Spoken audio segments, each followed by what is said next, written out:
guys, it's Molly. Welcome back to another chapter book read-alouds with Molly. Today we're going to start a new book called The Birthday Ball by Lois Lowry. Lois Lowry is a really good author. I've read a couple of books by her. The Giver and Number of the Stars are a couple of good ones. So we're going to read this one today. It's most enjoyable for ages 8 to 12, around that age range. This is a 4th grade through 6th grade reading level chapter book. The exact reading level is 5.2, and it has 4 points if you would like to take an AR test over the book after we read it. So, since it's almost Valentine's Day, I thought this would be a good option because, you know, she's a princess. She's not like every other princess, though. She's you know, she's got some quirks and things. You know, she's supposed to find a husband, but she really isn't liking the idea of trying to find a husband at her birthday ball. Because in the synopsis it says there's a lot of unappealing suitors and it's just boring. She just thinks it's so boring too. So we're going to read this story now. We're going to start with chapter 1 titled The Princess. I don't know if there's one illustration. If there's any illustrations, I'll totally show those to you guys as well. So here we go. The Birthday Ball. The Princess. When Princess Patricia Priscilla woke on the morning of the day that was 5 days before her birthday, her first thoughts were not, "Oh, I am almost another year older, hardly a child anymore," or, "I wonder what fabulous gifts will be presented to me at the birthday ball 6 nights from now." No, her thoughts were bored, bored, bored. The princess blinked, then sat up against the 7 silk-covered pillows, in 7 subtly different shades of royal colors hanging from the palest lavender to the richest purple, that were strewn across the head of her magnificent carved hickory poplar bed. She snapped her fingers to awaken her yellow long-haired cat, who was still sound asleep near her feet. Delicious opened one amber eye and yawned, showing pointed, highly polished teeth, and then extended 4 sets of claws in a morning stretch. The cat stabbed at one of the embroidered sunflowers on the elaborate bed cover and pulled one thread loose and then another. "Please don't be so vicious, Delicious," the princess said in a mildly scolding voice. "It makes me yearn to have a sunflower to tear apart myself. I'm so terribly bored." The cat looked up and narrowed her eyes to glittery slits. The princess read her mind. She was thinking in a commanding kind of think. "Feed me." "All right," the princess said. She reached for the thick golden bell cord that hung beside the bed and pulled at it. Then she made an affectionate kissing sound toward her cat and pulled a second, smaller bell cord that dangled beside the first. Immediately, many levels below in the tall castle, things began to happen. 3 floors down in the bell room and antechamber to the basement kitchen of the castle, the 2 bells rang. And here's an illustration, by the way, of Princess Priscilla. One was a dainty brass bell with a pleasant melodic twinkle, and the other was a small tin one that simply clinked. The bellboy, a young village lad new to the job, was crouched on the floor of the bell room playing with a shabby set of dominoes. When he heard the small sounds, he looked up at the bellboard. He could not read, but beside each bell was a carefully delineated outline. He saw the small brass bell, which was still vibrating, and beside it the silhouette of a young woman with ringlets and a crown. "Princess!" he called out, as his job required. Below it, he looked at the tin bell and its corresponding long-tailed silhouette. "And cat!" he shouted. Then he returned to his dominoes, which he was arranging in a line. In the next room, a chilly stone-floored chamber where food was stored on long tables, an aproned woman with gray disheveled hair was arranging cupcakes in a row. "Princess and cat!" she called toward the main kitchen. "Princess, aye!" called 3 kitchen maids, identical triplets in 3-part harmony. The harmony was not a requirement of their job, but they had been working on it, so hoping to advance in a musical direction that would eventually take them out of the damp, cheerless kitchen. One, the soprano, immediately cracked 2 eggs into a pan in which butter was already sizzling on the top of the huge castle stove. Another, a mezzo-soprano, with practiced motion, poured milk into a silver pitcher. The third, the alto, still humming, set a tray on the table and placed it on a small vase holding several flowers picked only minutes before from the castle garden. "Cat, aye!" grumbled a serving boy. He was elderly, close to 80. Once he had been a butler, a much more important job, but he had recently been demoted to serving boy. Even worse, serving boy in a charge of house animals. After an arthritic hip had caused him to stumble in the dining room and spill hot chocolate on the Queen's taffeta skirt. He resented his job, and especially his title, serving boy indeed. But there was nothing to be done, because he did not wish to retire and stay home with his ill-tempered wife in the small cottage that resounded with her scolds and complaints. He rose with a small groan, holding his hip from the place he'd been sitting, and shuffled to the side table where 24 sardines had been laid out on a large tin plate. He peered at them carefully and selected 4 of the lesser sardines, the ones with the glisten that was not quite as bright, and one with a ragged tear in its tail end, which he placed in the bowl marked delicious. The other bowls, marked with the names of other house cats, were still empty and waiting, their meals having not yet been summoned. The elderly serving boy placed the bowl of sardines on the tray just as the soprano maid, with a little trill as she rehearsed some high notes she'd been having trouble with, slid the 2 cooked eggs onto a plate and sat it beside the flower vase and the milk pitcher. "Pulley boy," the serving boy called, and hobbled back to his rocking chair. The bellboy's older brother rose from the chair where he'd been half dozing, half watching the dominoes, and ran to the kitchen to collect the tray. He had been selected for the job because of his speed. 4 village boys had applied, but he was quickest on his feet.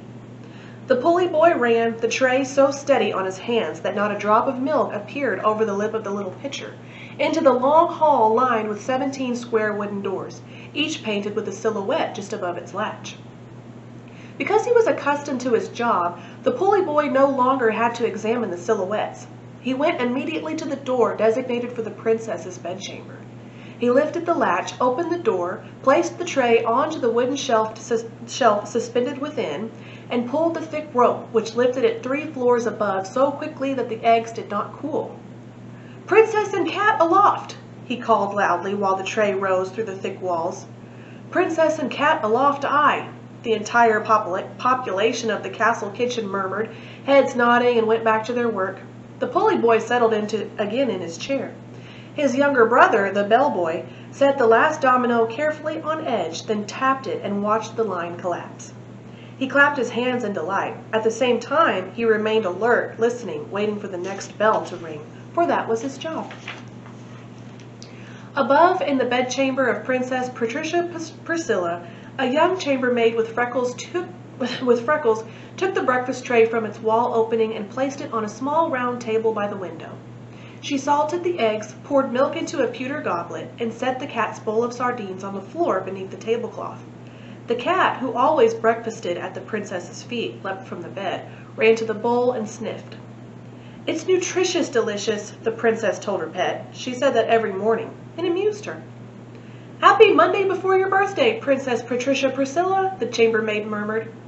She held out a silk dressing gown. Well, she kind of murmured it, so I think she probably said it more like this. "Happy Monday before your birthday, Princess Patricia Priscilla," the chambermaid murmured. She held out a silk dressing gown. The princess slipped her arms into its sleeves and sat down at the table. "Thank you," the princess replied politely. She picked up a fork, took a small bite of her breakfast, and gazed through the window to the land below and around the castle. It was a beautiful day. The sky was cloudless and clear blue, and below, the farmland stretched in rounded hills of green and gold, each field outlined by darker green rows of hedge. She could see some cows, spotted black and white, grazing, and on the smooth dirt path some small children played, rolling a large blue and white striped ball and laughing. The air was so clear that the sound of their laughter rose to her window almost like notes of a song. Another day was beginning. Princess Patricia Priscilla sighed. "I'm so very bored," she said. Got a little tongue-tied there for a bit. Her name's kind of hard to say if you say it very many times. Princess Patricia Priscilla. Okay. Chapter 2, The Schoolmaster. Below in the village, the new young schoolmaster was preparing his classroom. He set the little desks in straight rows, looked at the alignment, thought, then shook his head and moved the desks again until they formed a semicircle facing his own larger desk. He decided that he liked it better that way. His name was Ruffy. Villagers, peasants that they were, all had short names. It distinguished them from nobility and royalty. Earls, dukes, counts, lords, ladies, and princesses could have names as long as they wished, even adding additional names as they chose, although sometimes the lengthy additions became unwieldy and hard to remember. There had been an incident once when the Queen had arranged a ceremony to bestow special honors on a knight who had done a chivalrous deed. "Arise," the Queen had called out, for he was on his knees before her, and she had tapped his shoulder with her jeweled scepter and lowered around his neck a decorative ribbon from which dangled a medal. "Arise, sir," but there had followed an embarrassing hesitation. His name was Mortimer, and she remembered that, for she had known this knight for years. But in recent months he had taken additional names, designating himself the Manly, and the Magnificent, and most masculine. The Queen simply drew a blank. She stared at him, and he stared back, lifting his head slightly from his bowed position. But it would have been unseemly for him to speak during the solemn ceremony, and in any case he was puzzled by her hesitation, not realizing what it meant. The King, who had been watching from his throne next to the Queen's, whispered to his wife, "Sir Mortimer the Manly, the Magnificent, most masculine," the King whispered in a very low voice. But he knew it was useless. The Queen was quite hard of hearing. Both of their ears had been frostbitten during a winter carnival when she had, as a young woman, been too vain to wear her fur hat, and her hearing had been much diminished ever since. She did not hear her husband's helpful whisper at all. But the Queen had much presence of mind, which very often compensated for the things she lacked, such as perfect hearing. On this occasion, she simply stood in a regal fashion and announced to the assembled nobility, "Let us all come together, intone the name of our newly honored knight.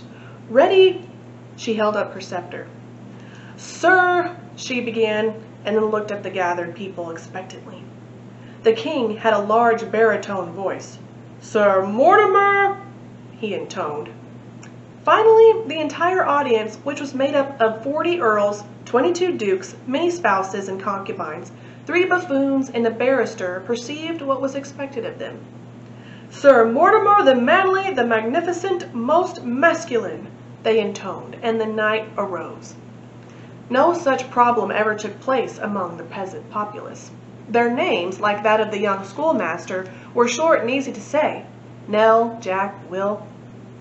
In fact, those were the very names that the schoolmaster Rafi, on this day when school was soon to begin, wrote on small cards in his best calligraphy, along with the names of the other children who would be his pupils: Nell, Jack, Will, Fred, Luce, Mick, Beth, Anne, Kate, and Ben. He placed each card upon one of the wooden desks. He fed the small hedgehog that was caged in the corner. He had brought it to be the class pet and to teach the children responsibility for creatures.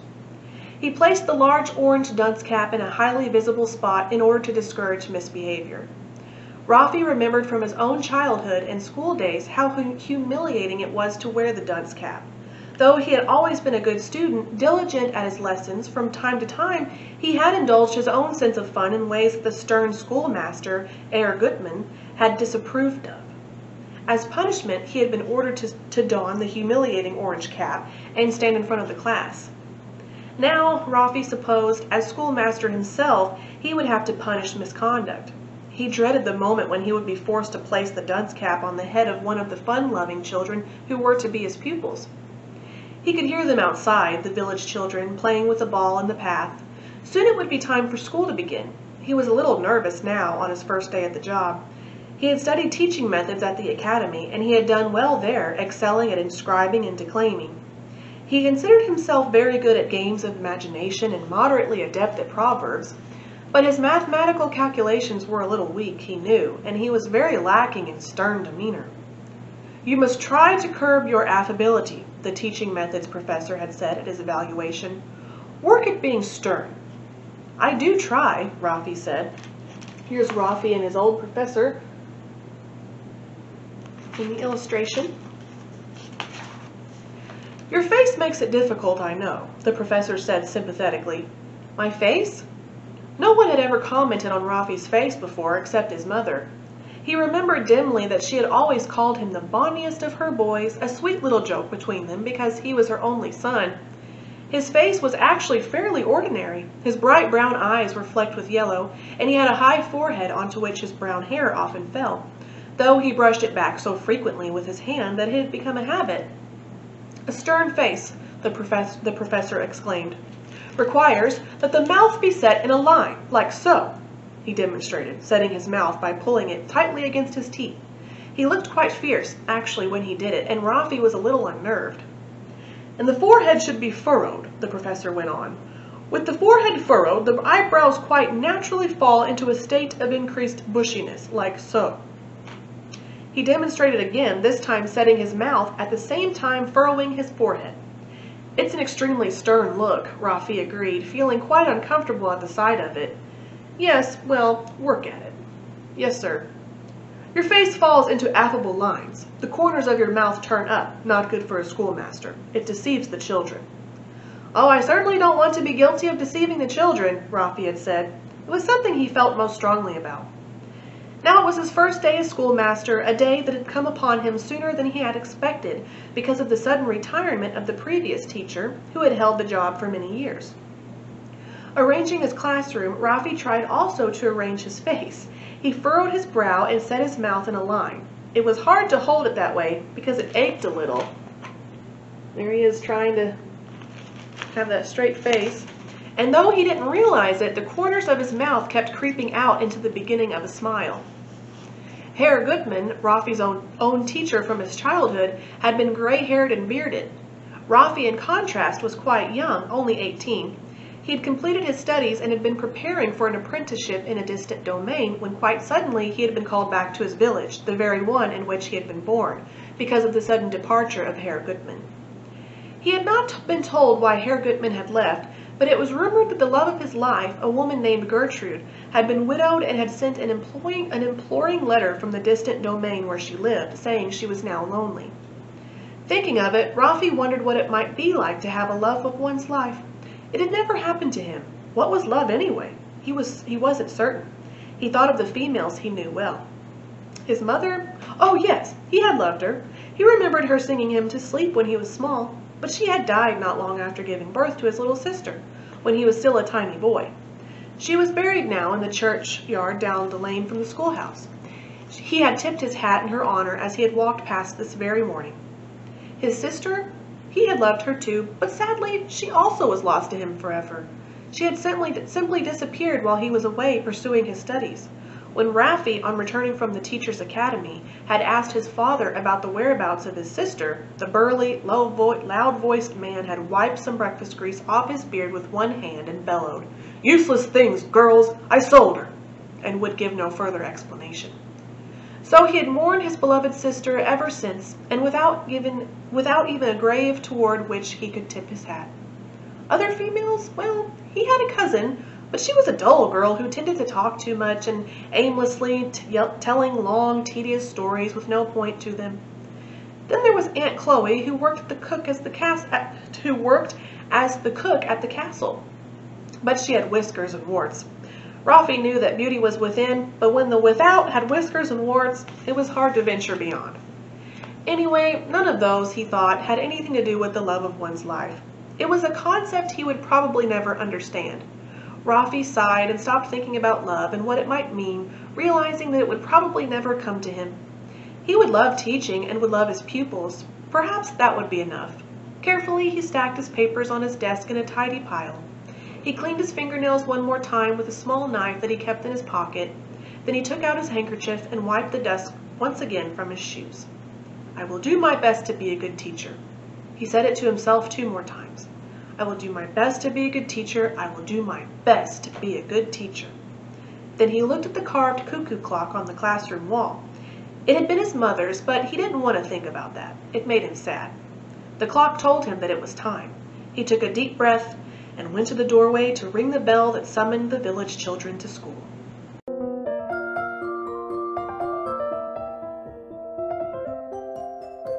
Okay, Chapter 3, The Chambermaid. "I don't see how you can be bored, miss, when you've got so many lively things." Princess Patricia Priscilla frowned. "Nothing I want," she said to the chambermaid. The freckle-faced girl picked up a silver-backed hairbrush. For a moment she looked at her own face reflected in the silver. She grinned at herself and blushed. "Not this, miss?" She held up the brush. "It's beautiful. If you like, I can brush your hair for you 100 strokes. I can count to 100, truly I can, and you can sit at the mirror and watch yourself while I do it." The princess sighed. "We do that every day. I'm tired of it." "I know. What if—" Her face lit up with interest. "What, miss?" "What if we turned things around and I brushed your hair 100 strokes?" Princess Patricia Priscilla reached for the hairbrush, but the chambermaid hastily returned it to the dressing table and backed away. "Oh no, miss, that wouldn't do." "Not allowed?" "Not allowed at all." "Punishable by torture?" "Oh, I don't know. Maybe not torture, not for that, but punishment for sure." The chambermaid paled and looked so genuinely alarmed that the princess sighed and gave up the idea. She picked up the brush and pulled it through her own hair a few times. "There," she said with a sigh. "Now I should dress, I suppose. Have you chosen a frock for me for today?" "I thought the blue organdy, miss. It matches your eyes." Princess Patricia Priscilla groaned. "It scratches," she said, "and causes a rash on my shoulders." "Then the yellow silk? It falls all smooth and soft." Princess Patricia Priscilla made a face. "My cat slides off my lap when I wear silk," she pointed out, and then looked affectionately at her pet. "The yellow silk is inauspicious, isn't it delicious?" The cat yawned and tidily cleaned her whiskers. The princess wandered to the window and looked down at the village again. The children were still playing in the path near the schoolhouse. She could hear their laughter. "What is your name?" she asked suddenly, turning back to the chambermaid. 17th chambermaid, miss," the girl curtsied. No, I mean your real name." A blush darkened the chambermaid's freckled face. "Tess," she whispered. "And you're a peasant girl, right? From the village?" "Yes, miss, born there." "Did you play on that path?" The princess pointed through the window. The chambermaid went to the window and looked down. She nodded. "Yes, miss," she whispered. "And went to that school?" "Till I was 13, last year that was." "You're only 14? You're as tall as I am, and I'll be 16 next Saturday." "Yes, miss, I'm a great galoop of a girl. My pa said I was tall as a tree and should be cut off at the knees." The girl stood awkwardly trying to shrink herself. "Don't do that. Stand up straight and tall. That is a command." "Yes, miss." The girl straightened her shoulders and bobbed in a curtsy once again. "Stop that bobbing up and down. It makes me dizzy to watch it. I want you to tell me about your life, Tess." "My life? But I haven't even got one yet." "Of course you do. Everyone does. Where were you born? Look down through the window. Can you see your house? Or I suppose it is called a hut or a hovel?" The chambermaid peered down. "Over there," she said after she figured it out. She gestured. "Past the schoolhouse, past the graveyard, through them trees. You can see only the thatch of the roof from here. I was born in that very cottage." "We call it a cottage, miss," she explained apologetically. "Cottage, then. So you were born right there, and you have a father, I know, because you mentioned him." "Pa," the chambermaid said in a small voice. There's an illustration of the two, chambermaid and Princess Patricia Priscilla. "And a mother? A ma, I suppose you'd call her." "Died," whispered the girl. "Oh, pity. But I suppose you go back to visit your pa? Do you have days off from the castle?" "I got my free day every second Tuesday, but I don't go back. Pa never wants to see me again. He said that." The girl lowered her voice and sniffed. "Oh dear, I do hope you're not going to whimper. My head aches when people whimper." "No, miss, I won't." The chambermaid bit her lip. The princess picked up the hairbrush and began to brush her own hair again absent-mindedly. "So you were born right there and lived there for 13 years and went to school." "I did love school, miss." "And then you applied for the castle job." "My ma's brother's widow works in the castle kitchen and recommended me." "And you left school, and your parents?" "And my ma was dead. Withered away when I was born." "Oh, yes, sorry, I forgot about that. Your mother died. Pity. And your father said he never wanted to see you again, and your knees should be cut off. No, my legs, at the knees, 'cause I was a great galoomp and he didn't want me around." "So you left school, and—" "I was doing fine," the girl said earnestly. "Not like some. Knew all my letters and numbers, could read good, and knew music, too. The schoolmaster said I sang like a lark."